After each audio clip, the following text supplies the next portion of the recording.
thank you so much for joining me here today at Hellfest. We are really excited to talk with you, especially since this is your first time here at Hellfest. How do you feel today? Thank you.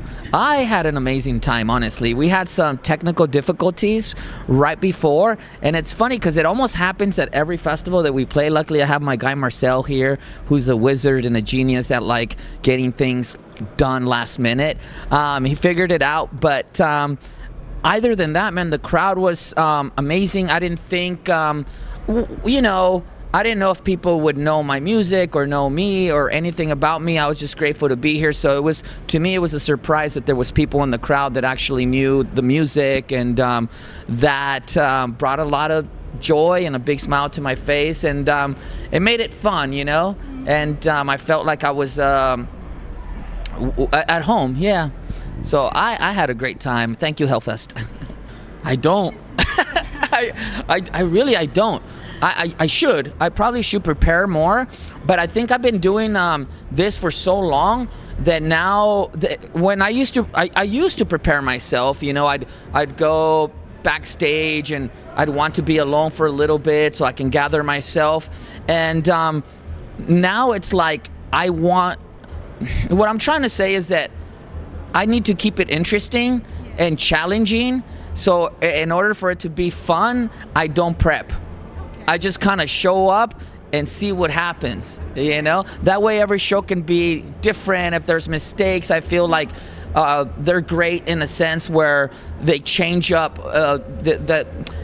I want to be able to engage and interact, and if I feel like if I'm prepped, I might stick to a script, and I want to go off script. A poem? Yeah.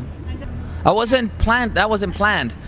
Yeah, and some of the songs weren't even planned because we were having technical difficulties. So whatever was in there, that's what I played. I didn't even know when we first came, they made us write down the set list. I don't know. So me too. I had a great time.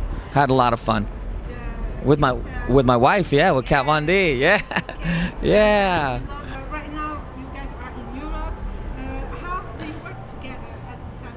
Yeah, well, it's quite easy. We love each other. We're supportive of each other. So she supports me, I support her. And going on the tour together is great because we get to take turns taking care of our son, and our son is with us. The family's together. Right now, we split up because I came to do Hellfest, and right now she's traveling on her way to Netherlands. So she's doing a festival over there, and then we'll fly out in the morning and catch up, meet up with her.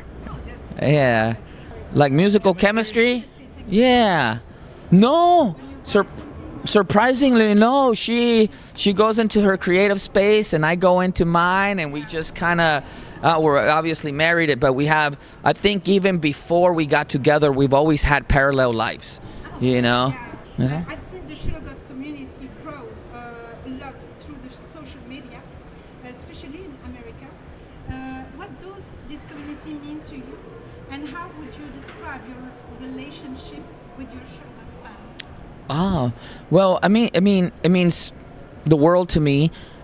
For several reasons. One of them being that there's an identity, right? And there's a community. I've always really been about community, and when I was growing up in San Diego, even though this is not probably the best thing, but even like I got into gangs really early, but that was a community, and it had its ups and downs and chaos and whatnot, but it was still a community that I was involved with, and then in San Diego where I grew up, there was also a big music community, and I loved it, and I wanted to be a part of it. And actually, I think that's one of the reasons I got into music was for community. And I've always felt that like bands or whatever, even though it isn't that way, but that's why I got into it, was because I felt like, I want to be part of this community, a creative community. And the Cholo Goth movement, I got my boy Chino here, I got my boy Glare, and it's just I didn't know when I started it that there was a missing piece to the puzzle, right? And once I started doing, there was people that came out of the woodworks and identified with what we were doing. And I mean, that means the world to me, right? Because it's a reflection of each other, and I get to see like, oh, there's other people like me in the world. I'm not alone in this life. And yeah, I feel really grateful to be able to have those people embrace me and what we're doing, and for us to be, you know, part of the Cholo Goth movement. I would like to say it in a different way that's more meaningful and powerful, but I'm at a loss for words. I'm just grateful. Yeah, I mean, that's what...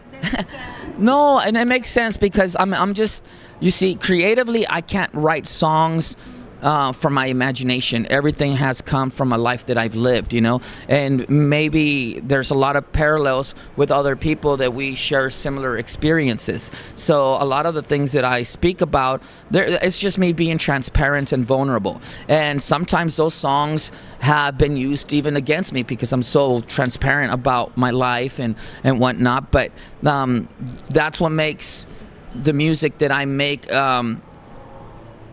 unique to me. I'm just sharing my story, my life, my experiences, and feeling grateful that people are resonating with it, because that's not why I started making music. To me, music is just kind of therapy, you know, it's just therapeutic, and it helped us to.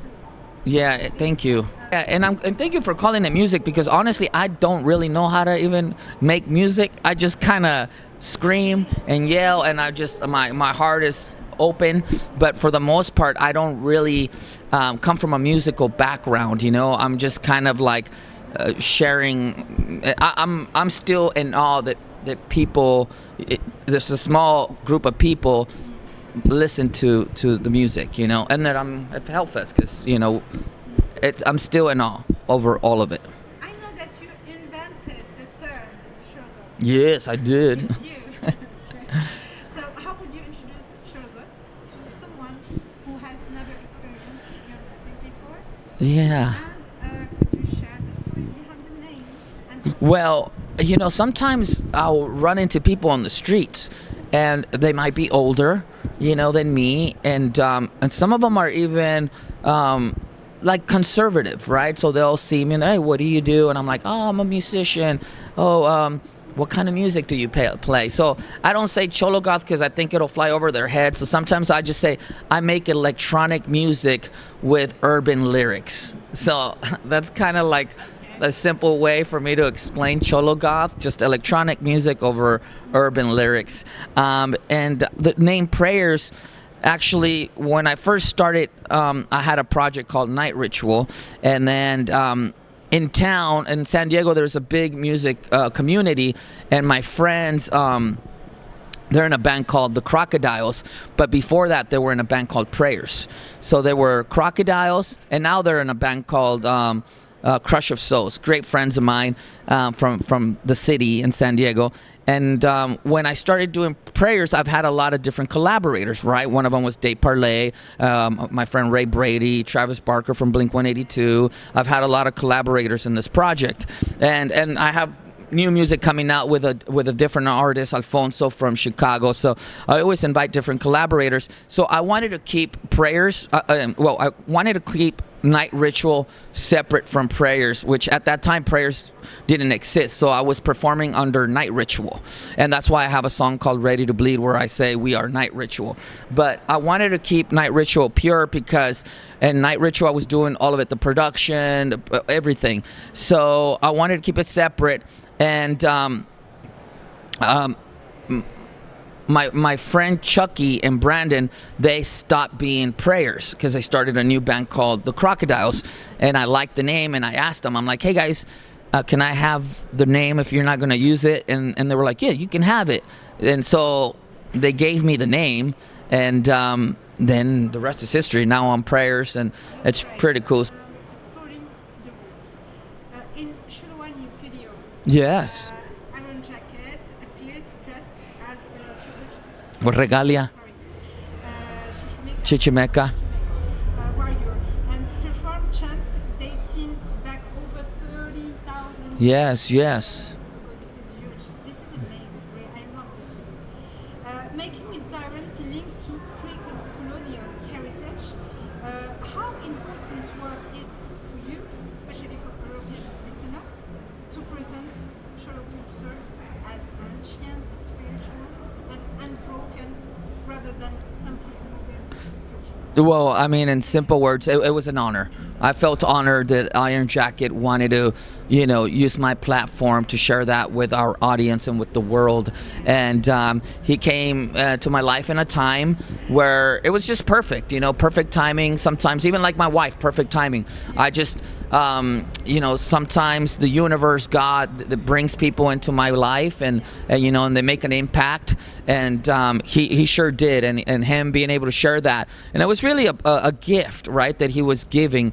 And the interesting story about Choloani is that was passed down from someone else, given to him, and then he used my platform to share it with the world. But the interesting thing about the message is that sometimes people, same thing even with me, I think sometimes we get caught up in the person instead of the message, right? And we start worshiping the person instead of the message. And sometimes even with me, sometimes people want I feel like separate the art from the artist, and I think what happened with Choloani was beautiful, but people focus more on Iron Jacket than they do on the message, and I think the message is what was really important. Not to take away from Iron Jacket or anything, but I think same with me, it's like, you like my music, awesome. You don't, awesome. But me and my music are, even though we're the same, we're still kind of separate because I'm evolving, and growing. So sometimes I shed those songs as if I'm shedding skin. And Iron Jacket is really living that life. He is not he's not wearing a costume. He really is that person, 24/7, extremely talented, extremely wise, and what a gift to the world, to have people like him. Hey, thank you for supporting me and my music and being in my life. Without you, this doesn't really exist. Really grateful. I will never stop being grateful. Thank you so much for, just supporting me and my music. And I love you. I see you. Thank you.